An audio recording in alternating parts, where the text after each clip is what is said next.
All right, what's going on, everyone? Welcome into the Chiefs Zone Podcast. Farzin Masugian here with you on a Tuesday. This is going to be a good one here. We've got a lot to talk about. Obviously, some breaking news today as the NFL coaching updates continue to come in, not just with assistant coaches now, but even more so with more head coaches getting let go. And the big one today, of course, is John Harbaugh. We will react to that.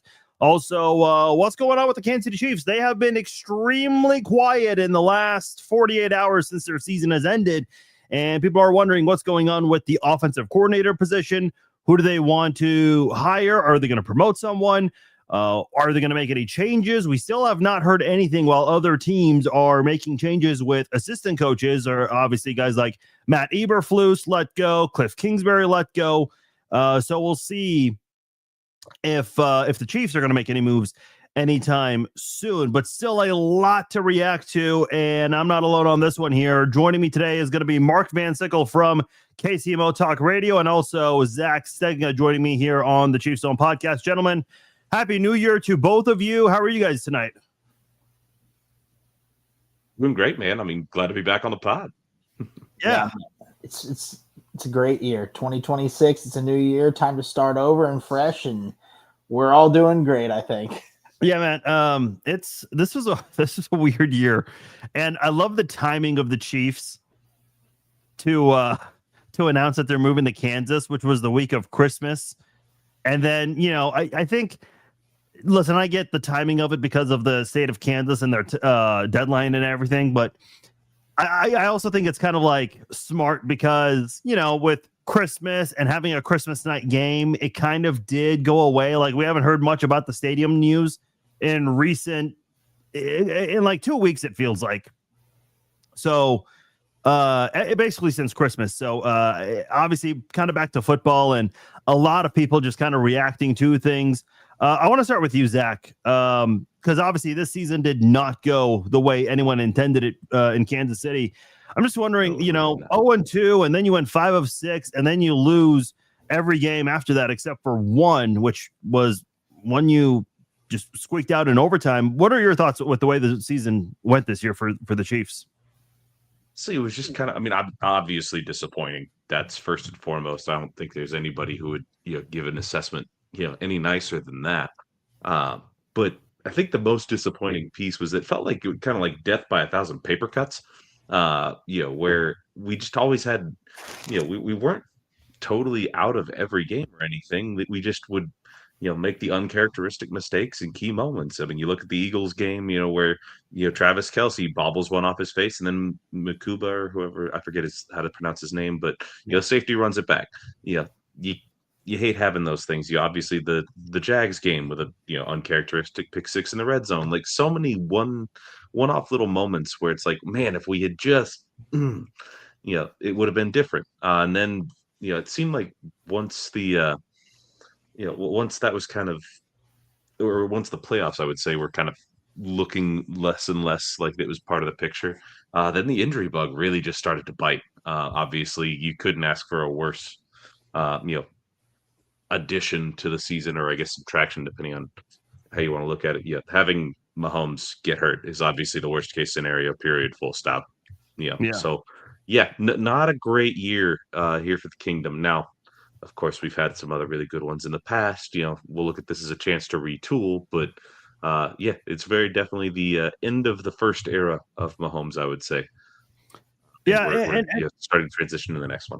And Mark, I don't know how you feel about this. And Zach, I'd be curious for you to follow up after Mark as well, because everyone's talking about Matt Nagy, and it seems like there's an overwhelming majority that don't want him back. But then there are a few people who are like, oh, well, he's not dropping passes, he's not committing penalties. Like, listen, I'm very well aware who's coaching and who's playing, but there is enough data out there, both on film and on the stat sheet. It's like, man, the offense just doesn't produce under Nagy. It just doesn't.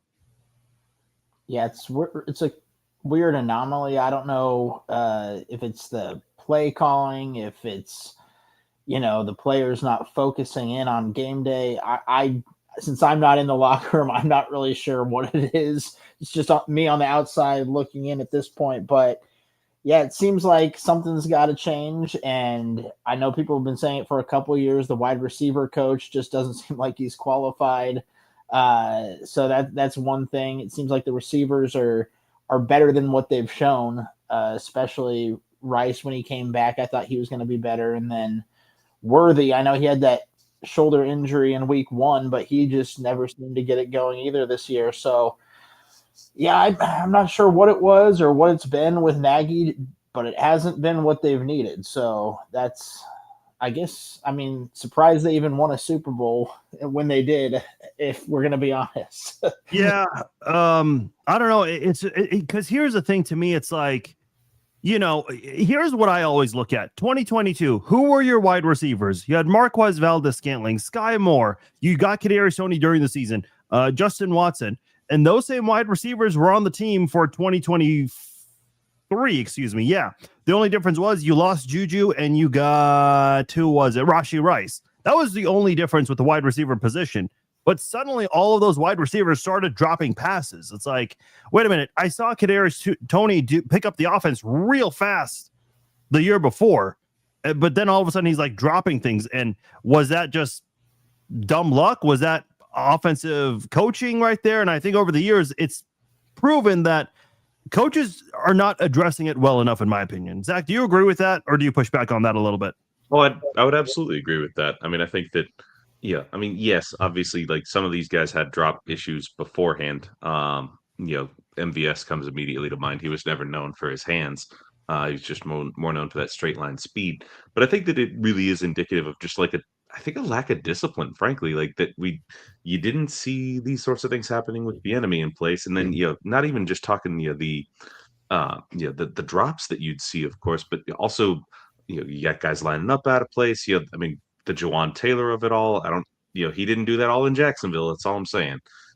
It's not even that it happened at all to begin with. It's that it continued to persist. That's the piece that I think you can't have. He had 55 penalties in 3 years. Like, it's almost impressive when you think about it. That's hard to do. So.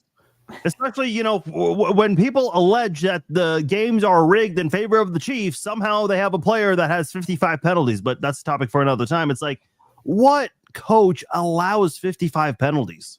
Like that was really frustrating. Keeps playing the guy. Like, I know we're paying him a lot of money. I should probably get to that later, but I don't think the price has anything to do with it at that point. It's really a function of, are you meeting the standard or not? Yeah. I mean, listen, he has good moments as a pass blocker, and I pointed that out his first year with the Chiefs, and Chiefs fans didn't like that. They're like, "Oh, you're ignoring his penalties." Like, no, we're not ignoring his penalties. We're just talking about his pass blocking in certain moments. We're discussing the pass blocking separately and the penalties separately.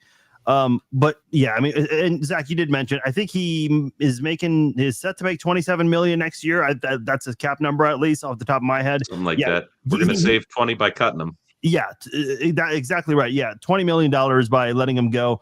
I know letting go of Mike Dana, that's going to help a little bit more as well. I think $9 million, some to be exact or approximate. Like trading Trent McDuffie, I know is an option.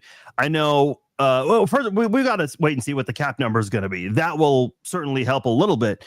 The restructuring of Mahomes and Jones, which all that does is kick the can down the road, but I suppose that will be something with their contracts will have to come into play this offseason. I don't know, man. The hot take I've got on that, leave Joneses alone.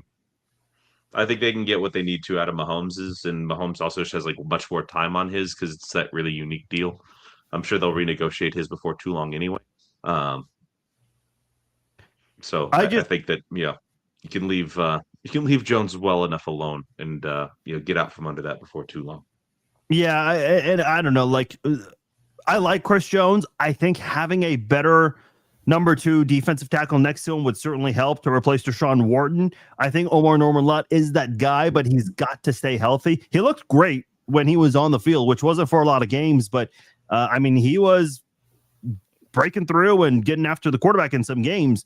If he was a half second faster, and I know that's kind of been the story of the Chiefs defense the last 2 seasons, he probably would have had more than 1 second. I think he only had one, and that one was against Jalen Hurts where he just destroyed him in the pocket there. But I certainly think that would help, but I kind of wonder if Chris Jones is even going to see the end of his contract with the Chiefs, because he is getting paid way too much. Not to his fault. I mean, he's getting double teamed a lot, but you still don't want to pay a guy that much if he's going to get double teamed a lot. But then again, I guess a guy as good as him is going to get double teamed a lot, and with his caliber, he's going to demand that much. So I don't know. All I'm saying is this is a really bad offseason to have all these kinds of different needs and concerns, especially with Mahomes. Whether he'll be ready or not for week 1, we don't know for sure.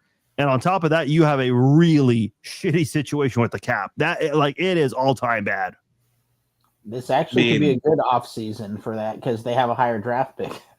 Oh, there you go. So that's the one positive to having a bad season. You get a top 10 draft pick where you can maybe get a defensive lineman like Peter Woods from Clemson, or maybe a pass rusher like Bain from Miami or something like that. So, I mean, there's going to be somebody good at pick number 9. You're going to have to do some work in free agency as well, but I mean, yeah, you're right. Chris Jones needs a little help next to him.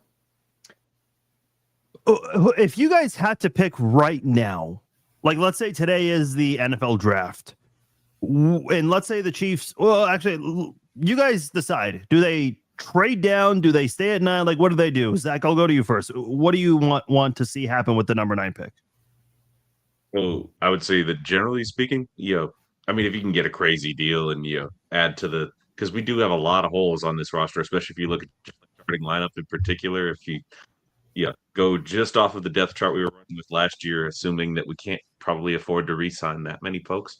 The extra draft picks might not actually be might not be a bad idea. But I'd say, assuming standing, I want to see pass rush help across the board without question, unless someone really, really solid like that Ohio State safety Caleb Downs. If he were to slide, make it down to 9, that's a ready-made replacement for Brian Cook. Love to see that. I mean, if some of the really good receivers wanted to drop, maybe I could hear an argument for it. It's not necessarily what I would do, but the one thing that I do not want to see happen, period, full stop, as much as he's a stud, and I think he would add to the offense, no Jeremiah Love. Top 10 running backs are a waste of money from when it comes to just the value that you get for it. You can pay a top tier free agent running back the same or maybe even less. Just like the gap that you get or the surplus value, so to speak, that you save by having the rookie wage scale as opposed to having to pay free agency prices. Like that gap is so much tighter for running backs than it is for any other position. So that's the only thing I don't want to see. Mark, who would you like to see at 9? I'd like to see David Bailey from Texas Tech fall to the Chiefs at number 9. I think he'll probably be a top 5 pick, but if not, David Bailey's my guy. I want to get to be a pass rusher on the other side of George Karlaftis. I just think that he would be a beast on the outside and somebody that the Chiefs have been missing for years. So I think that would be a great pick. He's such a different kind of rusher too. Yeah. He's fast. Yeah. Mm-hmm. Yeah, he's speedy. He can get around the line. He's batting down 3 passes against Oregon in the college football playoff last weekend.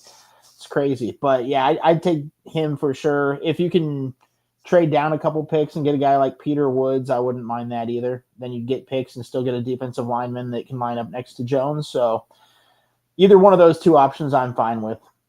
By the way, Mark, how many mock drafts have you done? Be honest. Since the season ended, I've done 3. Well, when you say the season's ended, are we talking 48 hours ago season ended or after losing to the Chargers season ended? Since they lost to the Raiders. Okay. I did one on Sunday. I've done one a day, essentially. Okay. All right. I like it. So you're going to have close to 90 by the time we get listen, let me just say this. If you want an edge rusher, which your options at 9 will be either Reuben Bain Jr. from Miami or David Bailey from Texas Tech, I think your odds of getting one of those guys is very high. If you want Jeremiah Love, and I know that is the universal favorite for Chiefs Kingdom, good luck. Because there are 2 things that I could see happening. Number one, I could see the Saints taking him because Alvin Kamara has 1 year left in his contract. I think they would love to try to have a Jahmyr Gibbs and a David Montgomery type of backfield, even if it's just for 1 year. And then Alvin Kamara moves on and they go forward with Jeremiah Love. I could see them going buying into real deal Devin Neal. As much as I like Devin Neal, no. The other thing is, I could also see a team trading up before Kansas City to get Jeremiah Love. I've heard, and I don't know who right now, but just to avoid having Love go play with Patrick Mahomes, I could see a team trying to fight real hard to prevent that from happening. I will say this: Ravens trade up and do it. Maybe. I've seen Cardinal Tate. Marcus Freeman is the head coach. Trade up and get him. Some people have suggested Cardinal Tate. Here's my thing. The Chiefs, not too long ago, got Rashee Rice with the second round pick. Then last year, they drafted Xavier Worthy in the first round. This past year, I should say, was obviously Josh Simmons in the round 1. But before that, they've drafted 2 wide receivers in the first 2 rounds, 2023 and 2024. I'd be shocked if they went and got a wide receiver with their first round pick. I just don't see that happening. On a scale of 1 to 10, how likely is it the Chiefs get a wide receiver? I will never say never, but I say 2. I don't think it's very high. I like Tate as a receiver, but I think that they already have a Tate. I think that's Rashee Rice. I think if they're going to get a receiver, it would have to be Tyson from Arizona State that falls. Jordan Tyson, I think. I think he's a different type of wide receiver. He can spread the field. He's a little bit taller. He can be the red zone threat that they might need when Kelsey's gone. I guess Kelsey's a little bit of he's fallen off a little bit in that area anyway, but Tyson could be a solid pick. I think he might be the first wide receiver off the board, but I could see them maybe taking Tyson if he falls to 9, but I wouldn't go with Tate. Zach, do you think there's a chance they go wide receiver in the first round?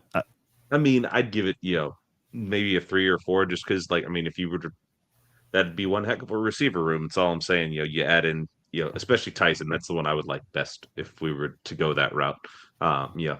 That's a pretty nasty receiver room. You got him, Rice, and Xavier Worthy. That's a pretty good start. Because let's be honest, Rashee Rice is coming in the last year of his contract too. I gotta ask you guys this: what did you think of Kingsley Suamataia this year? Did you like him? Did you not like him? Do you think he's kind of in the middle, still some growing to do? How did you guys feel about his play this year? What I would use is solid, if unspectacular. Yeah, I think it was kind of a rough year for the offensive line just because of all the injuries. I think he was pretty solid as far as being one of the stable guys who played a lot. So that's good for him. But I think when the whole offensive line is together, I think they're a fine unit. If they could have, now I'm blanking on everybody all up and down the road, Simmons, Suamataia, Creed, Trey, and then Trey, whoever. That's a good Jalen Moore line next year. Yeah. That'll be a nice 5, I think, if they can just have those guys and healthy. Do you guys think Jalen Moore is the right tackle next year? Okay. I'm not disagreeing. I don't see another way to do it. Yeah. That's a guy who's eaten up top 10 cap space, if not even top 5. He might get right bottom end of that. You got to play that guy. I agree. He signed a 2-year deal, $20 million. Because to me, it's I don't want to dismiss the idea of them drafting a right tackle in round 1, but I think with Jalen Moore on the team, and I know they really like Esapole now, I think, who your 3 offensive tackles are. You'll need to figure out who your 4th is going to be. Is it going to be Godric? Is it going to be somebody else? But to go back to the guard position, I like Kingsley this year, but I've always been a big fan of Hunter Norzad. I know he's listed as the backup center, but he played in that Denver game last year when Denver, they led the league in sacks last year and this year, but they had something to play for. Kansas City did not. So they put in a lot of their backups, and Norzad actually looked really good as a pass blocker. His snaps, not very good, but everything else he did, blocking wise, I thought was great for Kansas City. And I thought he did that again in this game against the Raiders. I know the Raiders is not a great measuring stick at all, but this is a backup who was drafted in the 4th round, I think, if I recall correctly. And 2 week 18 games, he's played really well. I just feel like he might be a viable backup guard, a backup interior offensive lineman over Mike Caliendo at this point. And I think that's important because with Patrick Mahomes on your team, you have to make sure you have the 5 best offensive linemen possible and some viable backups as well, like Esapole, Hunter Norzad, because you want to always maximize Patrick Mahomes' potential. Unfortunately, you had injuries with Josh Simmons, Trey Smith this year, Jawan Taylor. I know he was already a liability, but certainly did not help with Chu Godric and whoever else, Wanye Morris, that you had on the offensive tackle positions. But I like Hunter Norzad, and I hope he sticks around for a while because I like what I saw from him. I think he's a nice backup piece that can fill in if somebody gets hurt. I don't know if he would ever have a place as a starter, but you didn't draft him to be that. So I think he can be what they drafted him to be. And if his best case scenario is like a Nick Allegretti type, fantastic. It's a 5th round pick. Yeah, that's exactly what you like to see. Okay, I do have to get into this because I'm seeing a lot of people ask about the offensive coordinator position. And listen, there are a lot of options here. I think 3 obvious options that are out there for you. One is Doug Peterson. He was the first offensive coordinator under Andy Reid, went to be a head coach of the Eagles, won a Super Bowl there, overcoming a lot of odds, of course. Got let go again by Jacksonville. He took a little bit of a break in between Philly and Jax. Now he's taking another break. We'll see what he does in the upcoming coaching cycle, whether as a head coach or an assistant coach. Another obvious one is Mike Kafka. He was the offensive coordinator of the Giants. In fact, I remember a report that Patrick Mahomes was FaceTiming the quarterbacks of the Giants at the time, Daniel Jones and the backups, just kind of helping them kind of learn the offense and what to expect from Kafka. So Kafka obviously has experience with Mahomes being the quarterback's coach. Another obvious one is Eric Bieniemy. One that kind of popped up today and I think was expected was Cliff Kingsbury, who was let go by the Commanders. And then I've seen some people put out Brian Daboll. I know that scares some people because the last time he was a Chiefs offensive coordinator, it was a disaster. But he has come a long way since then with Buffalo, with Alabama, and I know it didn't go perfectly with the Giants, but he did win a Coach of the Year award too. So that's just something to be aware of. And you know, the offense is similar to what they run in Kansas City. What do you guys think? If you guys had to bet right now, who is the offensive coordinator next year for the Chiefs? I'll start with you, Zach. Who are you picking and why? If I had to bet, it's Bieniemy. Like, it ain't broke, don't fix it. Get it right back to, consistent, top 10, offenses in the league. It was Mahomes' first offensive coordinator. And if Mahomes would have him back, then frankly, so would I. I could also hear a case for, Kingsbury, Kafka were the other two that kind of like rose as far as I was concerned. I mean, Kafka being, he had, I think he was even like, the interim head coach there in New York, and they, looked pretty solid. Kept fighting even again. Even if it did kind of cost them a little draft capital. Hey, I can respect that. And so ultimately, though, I'd love it if we went a little outside any of those boxes. Just even somebody maybe not on an Andy Reid coaching tree. I don't think that's going to happen, but I think it could be cool to get somebody who's just got some experiences elsewhere, maybe a little bit more run oriented, just to kind of try to balance things out. Have a little bit more play action and make life maybe a little easier for Mahomes. Because let's be real, Mahomes isn't going to be able to scramble around the way that he has the first half of his career. He's not going to be able to play that way forever. And so maybe tweaking the offense a little bit to start facilitating that and let him just absolutely carve people up from the pocket. I don't think that's the worst idea in the world. What about you, Mark? Who would you bet on being the next OC for KC? I would say maybe Kafka, just because he hasn't had the chance to be the offensive coordinator in KC. He got to do it with the Giants. Bieniemy has been here. So, I mean, we've seen Nagy come back and do it. I could see Bieniemy coming back and do it too. But Kafka would be the guy I think that Mahomes would probably put his name in for that. if we're going to go outside of the Reed coaching tree, I do think if Cliff Kingsbury doesn't get hired as a head coach somewhere in this cycle, I think that it would be a nice fit with Mahomes. You saw what he did at Texas Tech. Their defense was terrible, and he was still putting up 60 points a game. Not quite that much, but they were scoring a lot of points. So I think getting the thing would be, to Zach's point, Kingsbury's not a run-first guy. So he's a high-flying, get a lot of plays off type of guy, which I think Mahomes plays the best, though, in that type of scenario. So if they could get Kingsbury to come in, run that style of offense, he can get the plays off quickly, throw the ball faster, not run around getting hurt. Maybe that could be something that could work. I have a question for you guys, because I know there was a big deal made. Not that I disagree with the complaints, but the Chiefs and their lack of having the quarterback go under center. And I'm watching Shane Buechele in the Raiders game. And listen, how much of this is Shane Buechele being your fourth string quarterback, and how much of this is the Chiefs and their lack of, I guess, reps under center? Because Kingsley Suamataia stepped on Buechele at one point in the second half, and Buechele basically had to go in the fetal position and protect the football so the Raiders don't take it away. I don't know if you guys remember, there was a playoff game against the Colts where Trent Green actually tripped over, I think it was Waters or Shields. I can't remember which guard it was, but he tripped over him, and it kind of reminded me of that in that moment there. So I don't know. Like, I do think the Chiefs need to do that because that will make things better for the offense. I'm just wondering, like, which offensive coordinator is going to help create that? Because that, I think, was missed severely with Kansas City's offense. And it ain't Kingsbury, that's for sure. No. Yeah, Kingsbury's a shotgun, air raid style.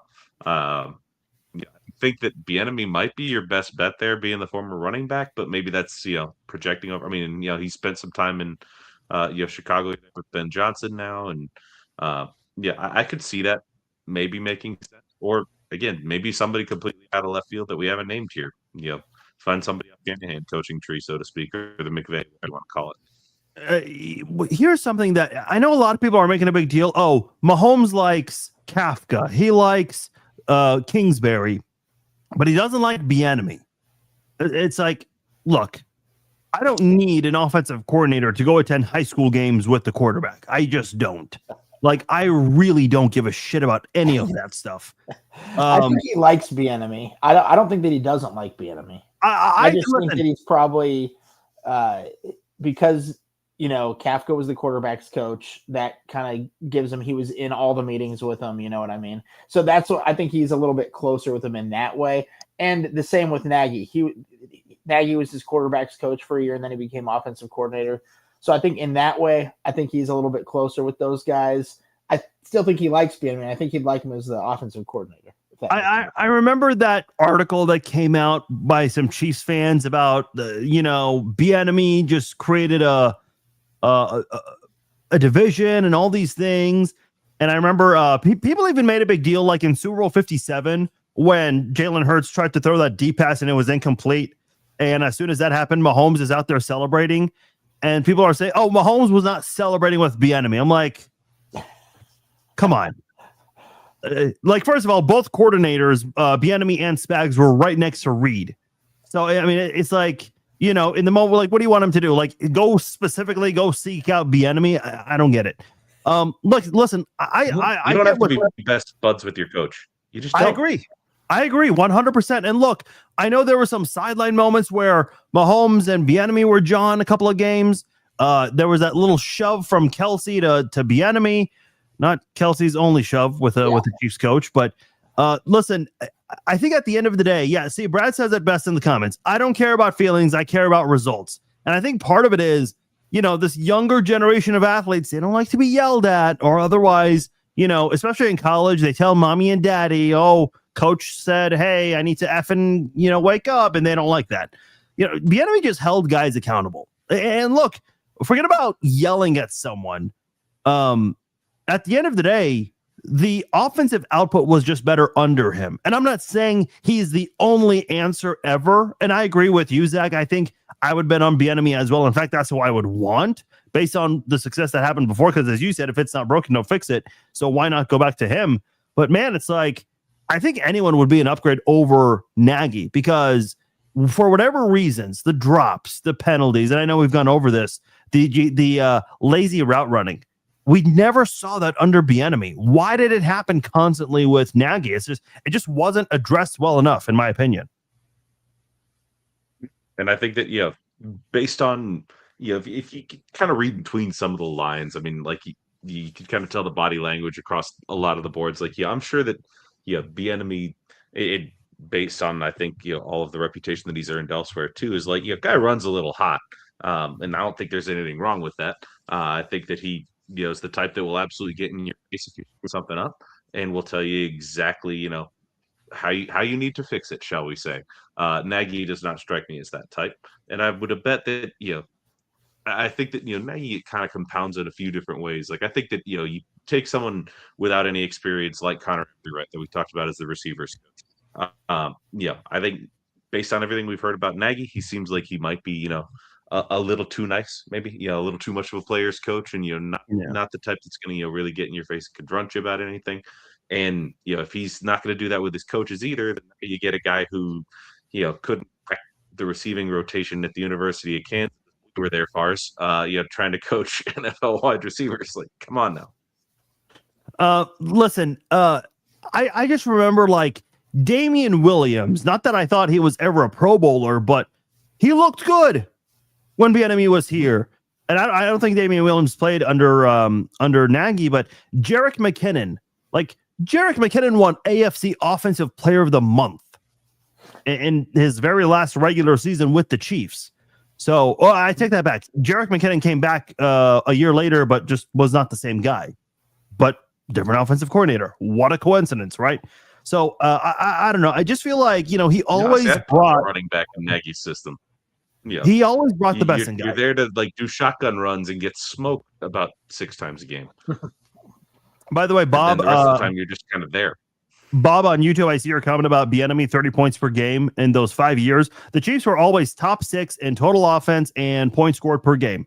They were never above 9th in either category in the 3 years with Nagy.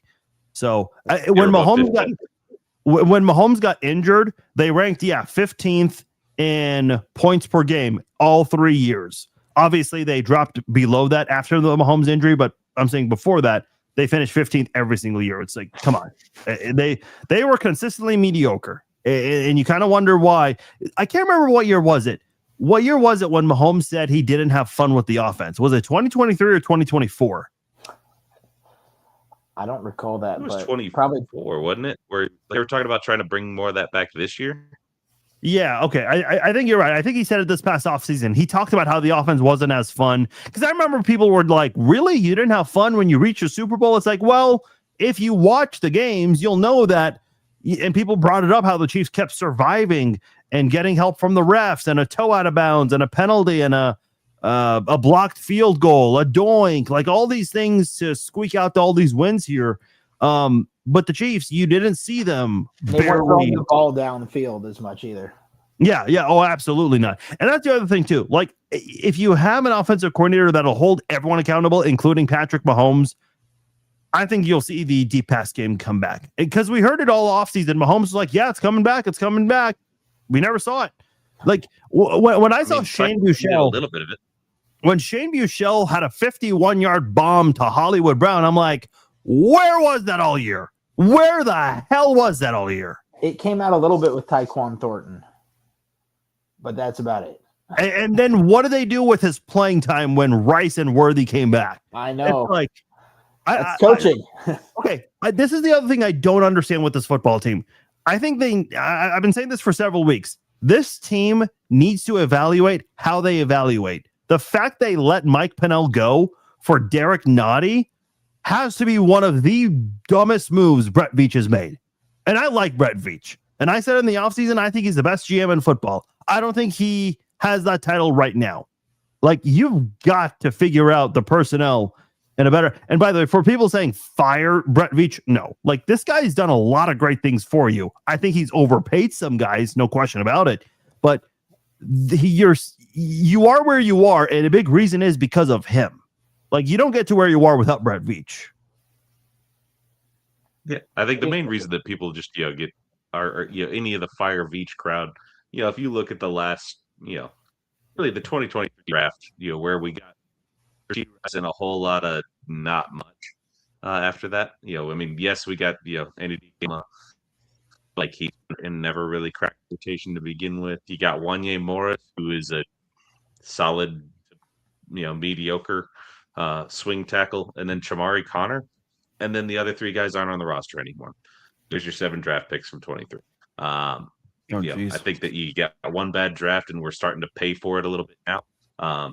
Questions I think abound about whether last year's draft will actually come to much fruition or not. Obviously, Noel Williams, Ashton Gelati looked pretty solid. Obviously, so did Josh Simmons and Norman Lott when they were healthy. But then you got, I thought we'd see more Jalen Royals and Brashard Smith this year. I don't know if that's coaching or if it was just a missed eval. Hard to say. Yeah. Same goes for Jeff Bossa too. At least certainly there at the end, I really thought that they'd basically not quite give him the green dot and take it away from Bolton or anything, but you need to have that guy ready to be Leo Chenal this year. We're going to pay him. So what are we going to do? Mark, did you want to say something on that? No, I agree. I mean, yeah, I thought we would see those rookies a little bit more down the stretch. I think Bossa has the athleticism to be like that Leo Chenal type guy. Brashard Smith, I think he could be that Jerick McKinnon type running back. Yeah, I think the other guys are going to be solid too. So they have a chance with that last year's class to help them along in this next phase.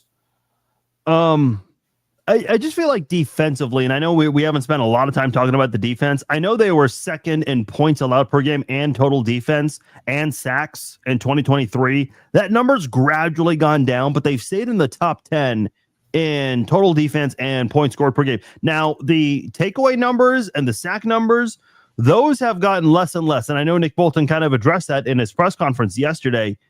Why do you guys think that is? Because I think part of it, the defensive line is not able to get a good 4-man rush. And when you don't have a good 4-man rush, when you have to rely on a blitz, you're not able to produce as many turnovers. It's just been kind of frustrating to watch. Mark, what are your thoughts on that? Yeah, I think you need to get another guy opposite. I know we talked about it earlier in the show, but get another guy opposite George Karlaftis so that you can have 2 guys getting after. Because George, I don't know if it's what it is. He's really solid, but it always seems like he's just like half an inch away from a sack every time. So he's really good. He's getting pressures and stuff, but he's not quite getting the sacks like we thought that he would necessarily. And then with the secondary, it just seems like McDuffie's one of the best corners in the league, but he never gets interceptions. I think he has one in his career or something like that. I think 2 or 3. Oh, really? Okay, it's up there now. Okay. Yeah, he had 2 in back-to-back weeks, and then he had one this year on like a really bad pass from Trevor Lawrence. That's right. That's right. I do remember that now. So, but we'd expected more from him, I think, as far as maybe getting some interceptions. So I don't know what it is. If it's, if they can get the better pass rush, the quarterback will be, not making good decisions and then create turnovers that way too. Well, let me say this, because if an edge rusher is not getting sacks, that's especially one you expect a lot from, that's a problem.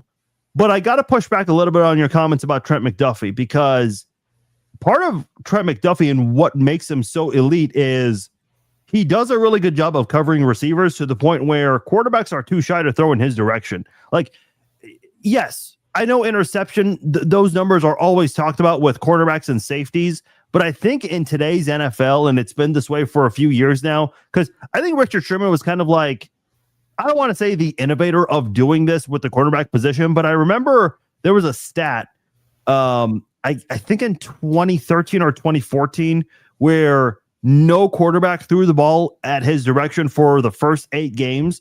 Like, that's almost as good as having, 3 or 4 interceptions at the midway point of a season. Like, if you're not letting a receiver that you're assigned to get targeted, That's a huge compliment from the quarterback. And I think that's what you've seen from Trent McDuffie. I will say this year he had a couple of really bad games and plus a Super Bowl you can't forget. But for the most part in his career, he's made a living by limiting receivers and not letting them get a lot of big opportunities, essentially. I'm with you on that. And like, one. I'd love to keep, playing in Kansas City. I just don't know that I don't know if the cap's going to let us do that. So it's a big part of me that thinks that, trading him this offseason and, letting someone else pay a major premium for him. I agree. And getting some draft picks back. I hate saying it. It brings me no joy to, picture seeing him in a uniform, but that's what I thought with L'Jarius Sneed too.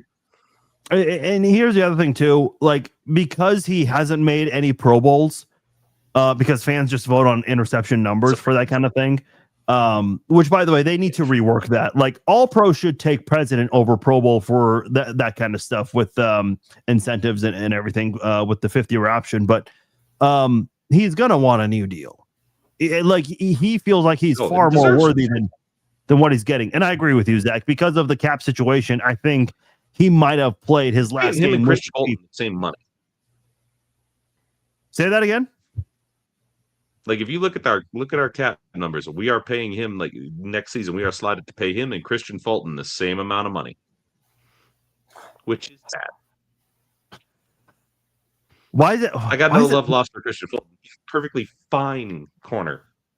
But listen, yeah, I like deal, man. I know it wasn't a lot of games, but I liked what I saw from Christian Fulton. Again, I know we can't put too much stock in the Raiders game because who was a quarterback? Kenny Pickett and Aiden O'Connell. Like Aiden O'Connell once beat the Chiefs not completing a pass for 3 quarters. So I get that, but I like what I saw from him.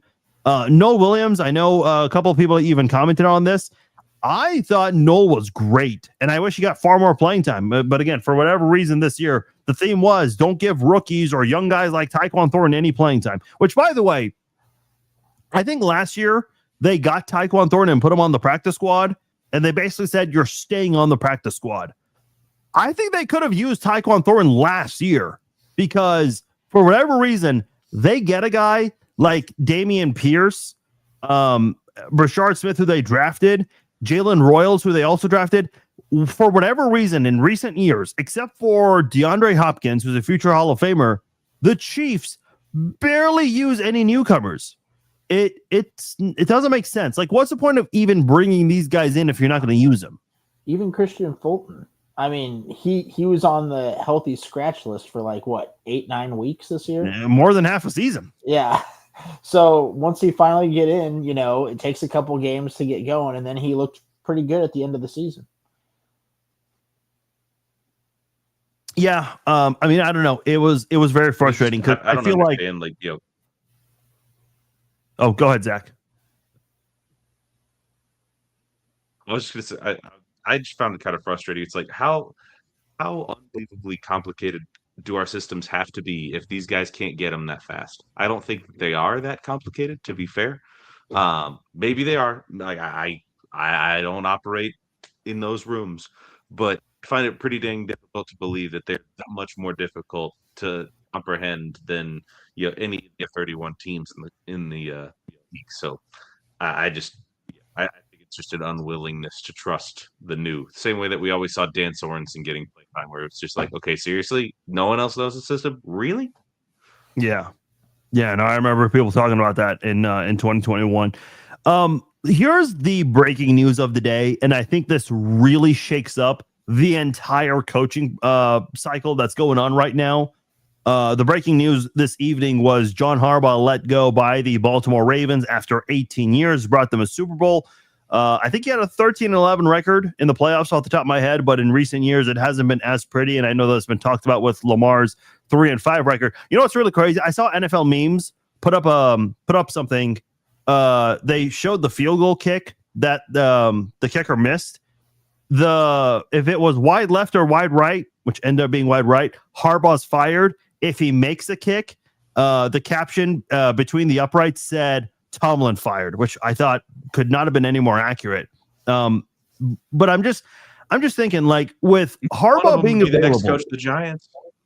With Harbaugh being available, everyone's going to want to talk to him. I think even teams that feel like he's better than the coach they have now, they'll even want to consider him. And if that's, by the way, I just saw this earlier tonight. You know who's getting interviewed this Friday by the Titans? Jason Garrett, the Jason Garrett from Dallas, who's now with NBC. So if the Titans decide, go ahead. More importantly, on Thursday, you know who they're interviewing before Jason Garrett. Fingers crossed for all of Chiefs. Listen, the word on the street is, even if Matt Nagy does not get the Titans job, he wants to go elsewhere, according to NFL Network, where as an offensive coordinator, he'll be the play caller, which should tell you this mystery that everyone's been talking about for years. Who's the play caller? So I think he has coached his last game with the Chiefs. Joshua says Harbaugh to the Faders. Look, okay, a lot of you guys think he's going to the Raiders. Listen, they just fired Pete Carroll, who is top 5 in wins by a coach out of all the 32 coaches that coached this year. So if they're not going to give Pete Carroll an extra year, and I understand this was a terrible year for the Raiders, but you still give Pete Carroll one more year. If they're not going to give Pete Carroll 2 full years, what gives Harbaugh the idea that the Raiders are a great destination for him? There's no way in hell he's going there. I agree with you. He's not going. I think the only difference is that Pete Carroll is like 74, I think. He's old is the point. And like definitely not long for a rebuild. If they could have gotten off the ground right away, maybe story. But yeah, Pete Carroll's not going to be around for a 3-4 year build. Harbaugh is in his 60s. He might be able to pull that stunt off. Well, I don't disagree with you. There's better gigs. I don't disagree with you, but what's the point of even hiring him in the first place? You knew what his age was already. It's not like he just magically turned 74. But then again, it's the Raiders. My gut says they panicked when they couldn't get Ben Johnson. I think that's how that one went down in Oakland or Vegas. But yeah, I do recall it was 48 hours before the AFC Championship game, which is kind of late to get a head coach. But again, that's the Raiders for you, I guess.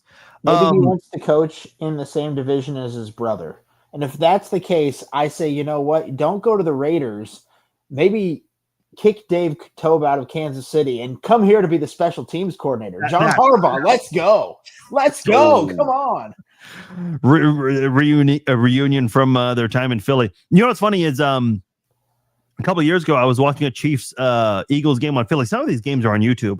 But the Chiefs-Eagles 05 game, and the Chiefs were going for an onside kick, and they showed John Harbaugh on the sidelines because he was a special teams coordinator. So I'm like, oh, there you go. So it's always funny when you go back and watch some of these older games on YouTube or wherever that NFL Plus does not have. You get to see some of the assistant coaches that are on the sidelines, and you thought obviously nothing of it at the time, but now it's like, oh, obviously that guy went on to become someone. So it's always interesting how that goes.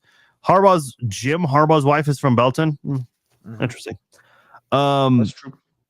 Yeah, Mike McCarthy. If Lou Perkins hadn't been, an egomaniac, we could have had him post Mangino days at KU. Oh, that's right. I always forget about that. Yeah, because we could have had nice things, but we didn't until now. We kind of do again, which is nice.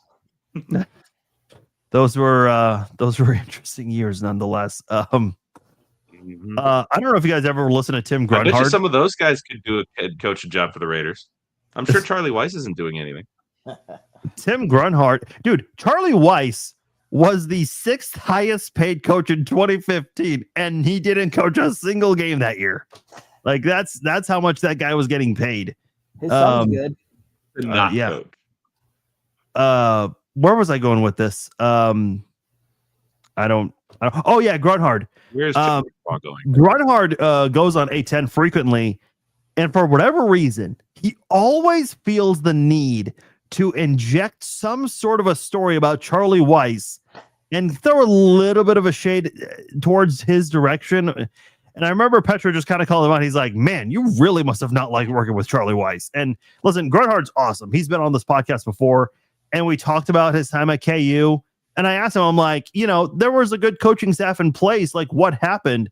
And he just mentioned, like, the nucleus wasn't good.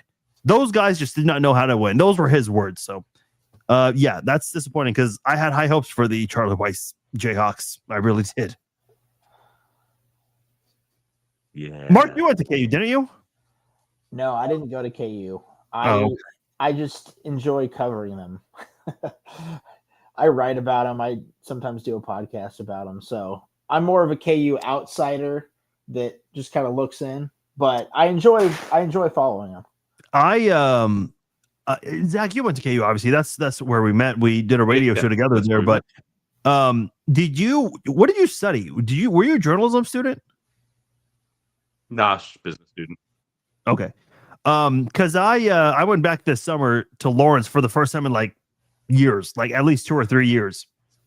And dude, the journalism building, they completely revamped the entire first floor. If you're a journalism student, you probably know what I'm talking about. And then like if you go, several years without visiting the campus, you can get lost. Like, I mean, the streets are still the same. Dude, don't get me wrong, so much stuff. There are a bunch of new, even Johnson County Community College, which is where I went for a couple of years. They even have new buildings. Like I drove past by there for the first time because I never drive that direction ever. But I drove past there a few months ago. I'm like, I don't know what the hell that building is. So it's crazy how much college campuses change over time. But I digress. We're getting off topic. As far as Harbaugh goes, I think he actually takes a year off. What do you guys think? What do you think he does in 2026? I'll go to you first, Mark. Yeah, it's how many jobs are open right now? 7? I think 7. 7. I could see 6 that he's eligible for. Yeah. So I could see him maybe jumping back into something, but it would have to be a fit where he thinks he can win now. I don't think that he's gonna jump into a rebuild like the Raiders. I 100% agree. So maybe like if the Bucks fire Todd Bowles or something, maybe he goes to the NFC and goes down to Florida and jumps in with the Bucks. I don't know. Oh, Zach, what do you think? So yeah, I agree with a lot of what you just said there, Martin. It's got to be a place where he can win now. I mean, he's been contacted by everybody, I think, but yeah, that's also agent speak, so who knows on that. But I think that of the jobs that are open, there's I do think that they actually have some bits and pieces. Jackson seems like he might be the real deal. Malik Neighbors is Gadaboo is entertaining if nothing else. And they've got a pretty solid little defense. They've got a lot of really good pass rushers, and there's some good pieces to work with there. I could see that maybe making sense. Either there or Atlanta, I think, is the sneaky other option where he could come in and really be the kind of. I don't think that maybe Atlanta has quite the same amount that was in place when Andy came to KC, but it could be a very similar sort of situation where you come in right alongside a GM, that you have some rapport with, and really turn that around. Okay, I got a question for you guys. That's smart. Do you guys agree that the Texans are going to beat the Steelers on Monday? I think so. I mean, they should. Okay, because there's a lot of speculation that Tomlin could be a playoff coach that's going to get run out. Here's another one, because I kind of wonder how much more patient the Bills will be, but I would not put it past the Bills to fire Sean McDermott this offseason, regardless, unless they reach a Super Bowl. I would not put it past Harbaugh to go coach Josh Allen. Go ahead, Zach. I was gonna say so a lot of my coworkers are Bills fans. Because we're all remote and got weirdly quite a few of them from Buffalo. And they are all genuinely nervous of the fact that, like, wait a minute, we don't have Lamar in the way, we don't have Joe Burrow in the way. Obviously, we're not in the way. So if they can't get it done this year, when are they going to get it done? And frankly, I think if they don't get it done, there is a good case for letting Sean McDermott go and just, clearly something's not working. Obviously, you can't, turn over the entire nucleus of your team. That's the same reason that the, Ravens just fired him. There's some obvious holes in the mix, but also after 18 years, I think, a new voice in the locker room can't hurt. there's a reason that coaches are more expendable. It's just how it works. And so it would be fascinating to watch if either of those gigs came open, because I think that, outside of the Ravens job that's currently open, I think that those are, certainly, number one and two. If either of those was to come open, frankly. Listen, Buffalo has to win 3 road playoff games if they want to go to the Super Bowl. They haven't. Josh Allen has never won a road playoff game. Buffalo, that team has not won a road playoff game since the same week Bill Clinton got inaugurated. Okay. Like, we're talking a really long time. Zach's reaction is great. Yeah. Wow. When I saw they're didn't getting the exist. 6th seed, I see they're getting the 6th seed. I'm like, there's no way the Bills are even making the Super Bowl, let alone winning the Super Bowl this year. Listen, I wouldn't say there's no way. Look, they're the most experienced playoff team on the AFC side. That's true. But it's just you they have Josh Allen. The Bills have this you never know moniker. And I know what Bills fans love to say. All of the playoff losses are not on Josh Allen. That's not really true. Like, with the game on the line last year against the Chiefs, he couldn't even get the team past midfield. Yeah. Like, with the game on the line, you've got to be better than that. The 13-second game, yeah, I can give him a pass. Like, he threw 2 touchdowns inside 2 minutes. He did his part. The the Tyler Bass game, first of all, they were lucky they had a chance to tie, because if McCole Hardman doesn't fumble, they're up by 10 points. Second of all, he missed a wide open Shakir 2 plays before the missed field goal. So Allen's got it, and they never had a play bigger than 18 yards.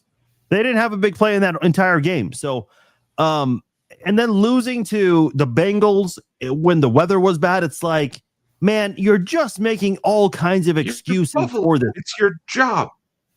Yeah. If anybody's supposed to win in terrible weather, you're Buffalo. That's your job. You and the Packers should always win when the weather's shitty. Those are the rules. This is what I tell people, because when people are like, oh, the Chiefs should have never moved to a dome. It's like, by the way, honest to God, shouldn't. Weather is the most overrated factor, and no one will convince me otherwise. Because I kept telling people, I said, Houston's going to be Kansas City on Sunday night. And I got all these comments. No, not at all. Houston is a dome team. They're from a warm weather city. And look what happened. 2 weeks in a row, a dome team from a warm weather city, the Texans and the Chargers, beat the Chiefs. So I don't agree with weather being a factor, because if that was the case, and Zach, you just hit it. Unless your quarterback is Tua. That is true. Green Bay and Buffalo, they should have a trophy case full of Lombardis. They just should. I'm sorry. Yeah, the Bills Packers tried hard 4 years in a row. Yeah, there the Packers with Aaron Rodgers and Brett Favre only won 2 Super Bowls between them. Is that right? I think so. Yeah, that's crazy. I'm just looking at some of the comments here. The Bills nor the Steelers are going anywhere. Listen, I think the Bills have a chance. I'm saying people are saying the Bills are going to be one and done. The Steelers are going to be one and done. The Chargers, the Broncos, okay, I don't think everyone can be a one and done at this point. Actually, all 4 of those could be. Well, okay, math actually doesn't let that happen. Fair point. The Broncos get a bye, so they could lose their first game. But I think the odds of that are extremely slim. Green Bay does. Team Jag fan is what I'm hearing. Green Bay won the first 2 Super Bowls, and I don't want to diminish that, because they're still Super Bowls even before the merger. But since the merger, they've only got 2. Like, they could have done more. Yeah, especially when your quarterbacks for 3 decades were Brett Favre and Aaron Rodgers, like Mark was just mentioning. I can't believe Buffalo didn't put a roof on their new stadium. If a team needed a dome, is Buffalo, yet we have to move to Kansas for a dome. A Super Bowl game is just stupid to me. It's not just a Super Bowl. I think they'll get more than that. I know we haven't talked about that on this podcast. Okay, Mark is like this. villain on KCMO Talk Radio that loves the fact that the Chiefs are moving to Kansas. It's true. Zach, I want to know your thoughts because I don't think I've talked to you about this much, even in text conversation. What were your thoughts when you saw the Chiefs make that decision to go to Kansas? I mean, I wasn't surprised just because you saw the way that things went down at County across the board. I am a little disappointed just because like the nostalgia of old school Arrowhead, and like I like that Arrowhead is just kind of one of those. It's I think one of like 3 oldest or something. Like it's just got, and it's of course it's the loudest stadium in the NFL. That's never going away. And I think that still comes with the fan base first, but at the same time, it feels like it's cheating to do it in a dome. So like, I don't know. I frankly, it doesn't really make that much of a difference to me. I'm still going to watch either way. If we get a Super Bowl or Final Fours in town, awesome. I would also say though that like, let's be real, like it just, put a retractable roof on there or something for Arrowhead because like if it's good enough for a World Cup, it's definitely good enough for a Final Four. That's all I'm saying. Look, okay, let me say something because this is weird, and I know Mark, you and Pete on KCMO Talk Radio have probably talked about this.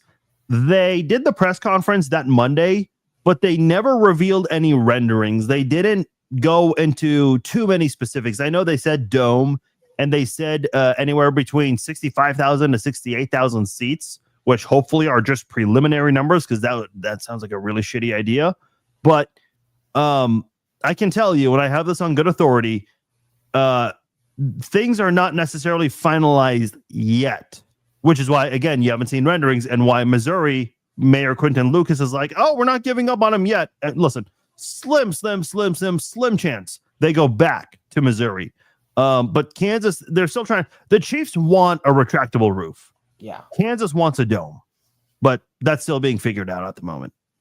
The thing with the Chiefs is they had to accept the Star Bonds offer before December 31st. Yeah. We've seen it with the Royals in the last couple of days. The Kansas is off the table now for the Royals, essentially. So are they really like? They're not getting the Star Bonds. They can do it a different way, but they're not getting the Star Bonds like the Chiefs did. And the Chiefs got a deal. So hold on, Mark.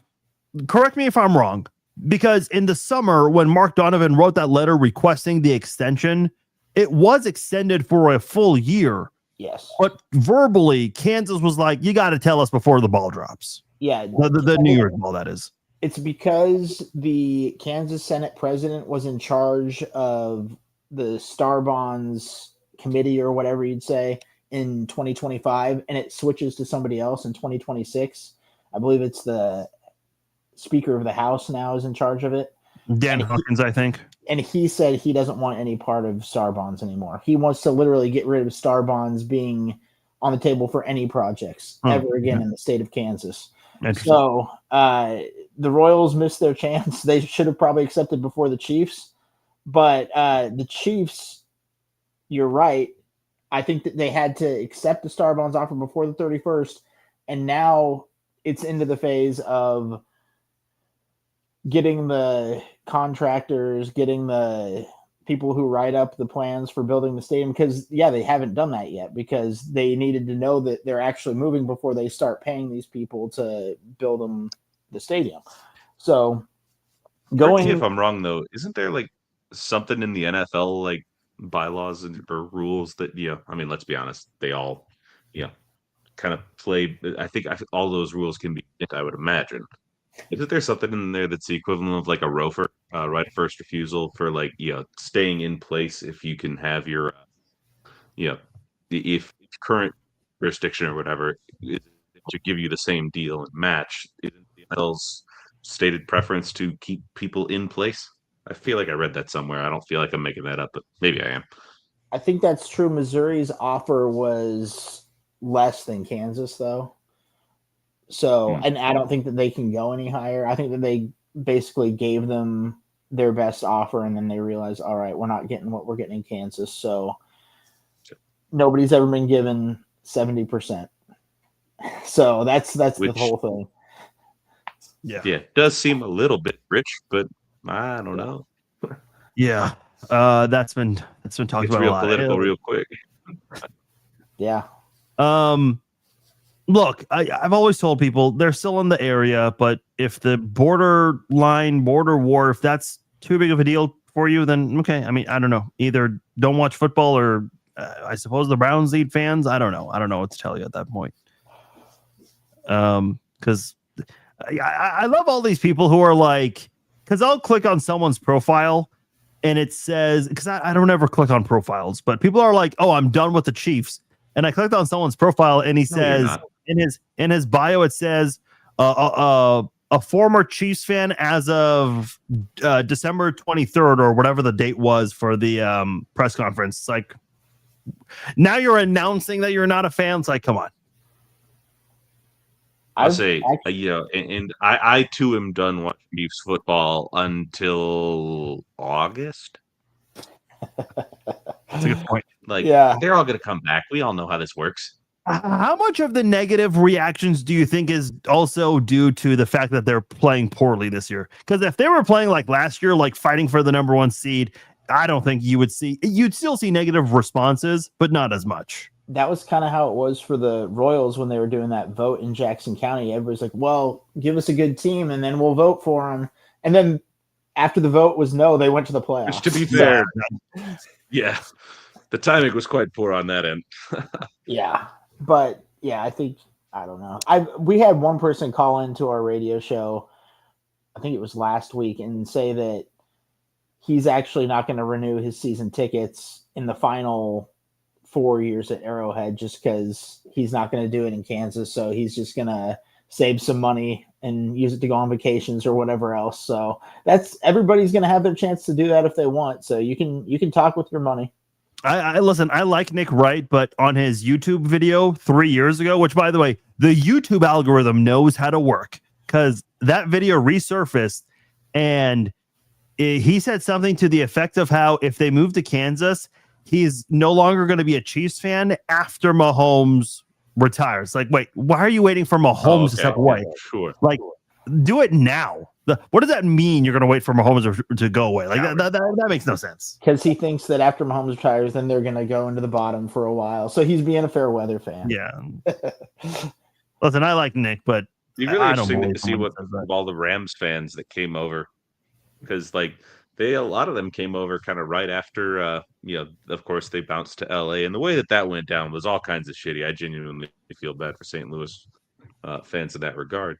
But that was a move across the country to a completely different city. It's not the same as like bouncing just across the state line that we all know. Like there's literally state line road. Like it's not that big a deal. Yeah, it's a slightly long. If you're on the side, if you're in OP, you're like, sweet, I'm gonna go from 35 and 70 to 435 and 70. Just the other way around. Not a big deal.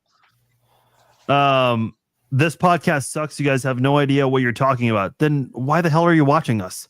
I love the people who comment. They're like, you guys have no idea what you're talking about, but yet you're spending your evening watching this when you could be doing 100 other things. Like, come on, what are you doing here? Also, I've never once said that I know what I'm talking about. I'm just here. That's all of us in life. Joke's on them. They're listening. Yeah, seriously. Like, whenever there's a podcast I don't like, I don't listen to it, or radio. I mean, but that's just me. I guess not everyone uses Logic. Hate listening. It happens. Oh, I use Logic. Use rage tweets. Yeah. I'm sure Pete, he gets a lot of those for his show. Like, oh, you don't know what you're talking about, Pete. Your show sucks, but you're listening and you're giving ratings. So, all right. I'm going to go ahead and wrap things up here. We've gone a little over an hour here, so we had a lot of good conversations here. If you guys missed any part of it, it'll be archived shortly and also available on Apple, Spotify, all the audio platforms. Zach, Mark, I appreciate you guys joining me.